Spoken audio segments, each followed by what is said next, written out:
Halo Miswan dan halo semua teman-teman. Perkenalkan nama saya Rianki. Saya akan mempresentasikan tentang pendapatan. Nah, yang pertama itu konsep pendapatan. Di sini itu konsep pendapatan itu ada beberapa dalam pekerjaan. Yang pertama itu sebagai dasar perhitungan pajak. Yang kedua sebagai ukuran keberhasilan suatu perusahaan. Yang ketiga sebagai kriteria tersedianya dividen. Yang keempat sebagai panduan manajemen perusahaan dalam menyelesaikan permasalahan-permasalahannya. Nah, contohnya sebagai dasar hitungan pajak. Mungkin kalau misal pendapatan kita lebih besar, kita bakal bayar pajaknya itu ke negara itu juga besar. Tapi kalau misalnya pendapatan kita kecil, kemungkinan bayar pajak ke negara juga bakal kecil sih. Seperti itu. Nah, contohnya tuh kayak PPNDN ya itu. Kalau pajak pendapatan itu kayak fat in dan fat out. Nah, yang kedua itu sebagai ukuran keberhasilan suatu perusahaan. Kalau misalnya pendapatan kita besar, ya pasti perusahaan senang dong. Contohnya ya kayak seperti ini. Tahun kemarin itu pendapatan kita cuma 1 M. Tahun ini pendapatan kita 2 M. Nah, pasti kita senang dong. Kayak, wah, berarti perusahaan berhasil nih menaikkan kinerja manajemennya mungkin menurut pendapat saya. Terus yang ketiga itu kayak sebagai kriteria tersedia dividen. Nah, di situ tuh udah arti kalau misalnya, kalau contoh menurut saya tuh kalau misalnya perusahaan kita mengalami keuntungan lebih lebih besar gitu dari tahun sebelumnya, mungkin dividen dividen bakal dibagikan. Udah gitu juga kan tergantung uh, presentasenya kan. Kalau misalnya ini investor kan banyak banyak, ada banyak, kayak ada yang pertama saham preference, atau yang kedua tuh ada saham biasa. Nah, mungkin kalau misalnya itu kalau misalnya kita untung ya bakal dibagi-bagiin lah, tapi sesuai sama presentasinya. Terus yang keempat ada sebagai pandu manajemen perusahaan dalam menyelesaikan permasalahan-permasalahan. Nah, kalau menurut saya itu ini tuh kayak tingkat mengukur pendapatan ya. Kayak contohnya manajemen tuh berhasil gitu menyelesaikan permasalahan-permasalahan itu. Kayak tahun kemarin merugi nih, bagaimana manajemen buat kinerjanya manajemen ini berhasil gitu menyelesaikan permasalahan-permasalahannya, karena perusahaan ini nggak bisa, susah banget nih buat menaikkan income atau laba dia. Nah, maka manajemen membuat kinerja yang benar-benar profesional banget untuk mengatasi permasalahan itu. Nah, dia buat kinerja-kinerja yang kepada bawah-bawahnya juga yang baik, terus ngasih usul-usulan juga nih kayak gini-gini. Nah, akhirnya tahun sekarang itu berhasil, pendapatan dia naik, labanya sekitar 2 M atau 3 M gitu. Nah, di sini juga ada sifat pendapatan ya. Sifat pendapatan itu ada basic income, real income, sama money income. Nah, saya jelasin dulu satu-satu ya. Basic income apa sih? Nah, basic income itu mengacu kepada kepuasan keinginan manusia. Contohnya, kayak konsumsi barang atau jasa pribadi yang sebenarnya memberikan kesenangan fisik dan pemenuhan kebutuhan. Berarti kayak ya buat memuaskan kebutuhan seseorang deh atau perusahaan gitu. Yang kedua tuh kayak real income, mengacu pada peningkatan kekayaan ekonomi. Ya contohnya kayak memberikan peningkatan terhadap kesenangan fisik. Dengan kata lain, kepuasan timbul karena kesenangan fisik yang timbul dari keuntungan yang diukur dengan pembayaran uang yang dilakukan untuk membeli barang dan jasa sebelum dan sesudah dikonsumsi. Seperti itu. Nah, yang ketiga tuh ada money income, itu kayak mengacu pada peningkatan penilaian moneter atas sumber daya. Contohnya kayak hasil uang yang diterima dan dimasukkan untuk konsumsi dalam memenuhi kebutuhan hidup. Next, ini juga ada ketiga konsep tersebut semuanya penting. meskipun pengukuran terhadap basic income sulit untuk dilakukan.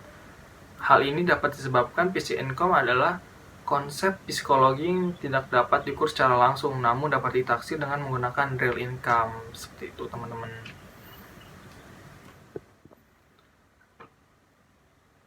Nah, poin selanjutnya, pengukuran pendapatan.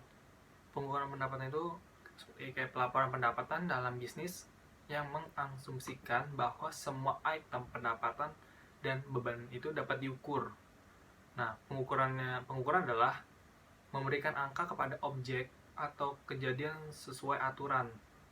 Pengukuran juga merupakan proses membandingkan untuk mendapat informasi yang lebih pasti untuk membedakan satu pilihan dengan pilihan lainnya dalam situasi pengambilan keputusan. Nah, ini contohnya tuh seperti unit pengukuran akuntansi di Amerika Serikat adalah mata uangnya yaitu US dollar.